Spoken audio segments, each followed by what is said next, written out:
विपक्ष के सीरियल हमलों के बाद आज बारी प्रधानमंत्री मोदी की आई। लोकसभा में पीएम मोदी ने धन्यवाद प्रस्ताव के तहत अपना पक्ष रखा और उनके निशाने पर सबसे ज्यादा कांग्रेस रही।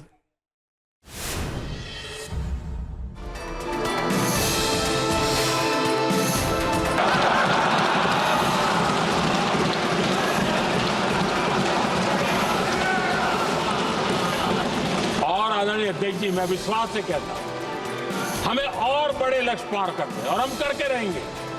और माननीय अध्यक्ष जी, ये तो अभी हमारी तीसरी ही टर्म है।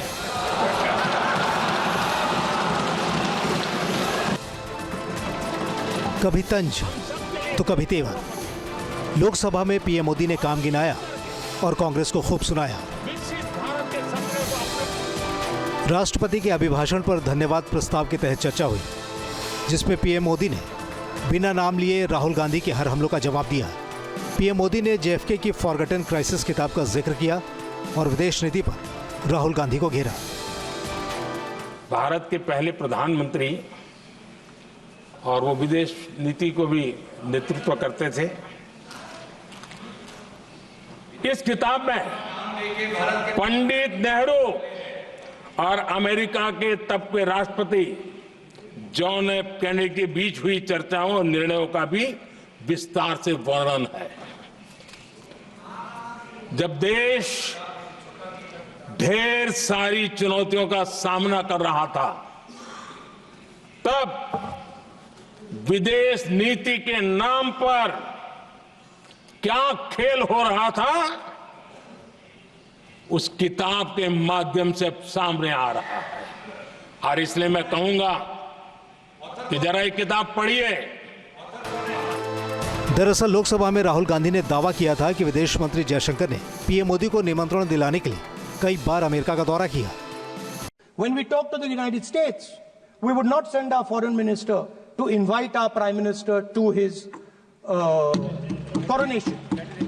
We would not send him 3 or 4 times, please invite our prime minister. Because if we had a production system and if we were working on these technologies, the American president would come here and invite the prime minister. Rahul के इस दावे पर फौरन ही कांग्रेस को जवाब मिल गया था। पहले विदेश मंत्री एस जयशंकर ने राहुल के दावे को भ्रामक बताया और अब पीएम मोदी ने फाइनल प्रहार कर दिया। अर्बन नक्सल की भाषा खुलेआम बोल रहे हैं।